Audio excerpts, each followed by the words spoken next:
obviously been a half a mile wide or larger, and it could easily go back to a wedge and easily grow back up to a mile wide type tornado.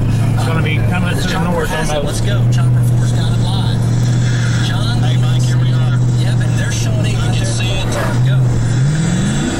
It's hard to see right now. I'm about 3 miles, 4 miles, just straight to the east of the Shawnee Airport. Everybody else is going away. I'm going to it. OBU is directly on the other Perfect. side, on this side of the airport, so you're starting to see it. I'm advancing through it as fast as we can.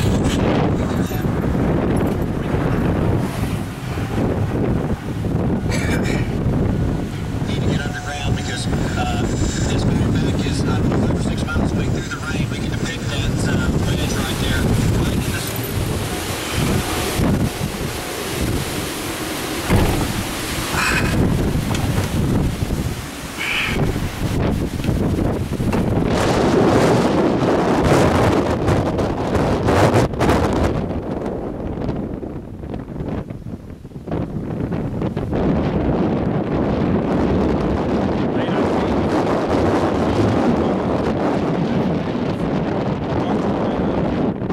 Appears to be an F3, maybe an F4.